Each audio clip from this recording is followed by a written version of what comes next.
আজকে তোমাদের একটা গল্প শোনাবো। গল্পটা হচ্ছে 12 জন যুবক একটা বগিতে উঠলো। তারা যাচ্ছে ভ্রমণ করবার জন্য। একজন বলতেছে যে আমি একটা প্ল্যান করেছি যে সবার কাছ থেকে 100 করে টাকা তুলে, তো 12 জনের কাছে 1200 টাকা হবে, এটা দিয়ে আমরা গাড়ি থেকে নেমে খাবো। তো ওই বগিতে একটা বৃদ্ধ উঠছে, খুবই জীর্ণ শীর্ণ। তো বলতেছে, আচ্ছা দোস্ত, এই যে রেলগাড়িকে যদি থামানো হয় বিনা কারণে তাহলে কি হয়? জরিমানা হয়। বলছে আজকে একটু থামায় দেখি তো আসলে থামান যায় কিনা।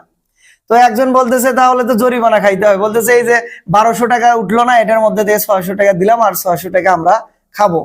তো এরপরে আরেকজন বলতেছে আরেকটা বুদ্ধি আছে, আমরা যদি এটা টেনে যদি বৃদ্ধের নাম দেয় তাহলে তো আমাদের 1200 টাকা থেকেই গেল, আমরা মাঝখান থেকে কি করলাম, একটা মজা নিলাম। তো ওই সময় বৃদ্ধ বলতেছে না বাবা, এটা তোমরা করো না, আমি তাহলে বিপদে পড়ে যাব। তো এরপরে যুবকরা শুনলো না।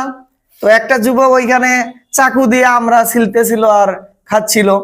তো এর মধ্যে একটা যুবক অলরেডি চেনটা টানলো। এর মধ্যে কর্তৃপক্ষের লোক চলে আসলো ট্রেনের, যে কে টানলো, তাহলে জরিমানা করতে হবে। তো যুবক বলতেছে এটা আমরা টানি নাই, টানছে হচ্ছে ওই বৃদ্ধ।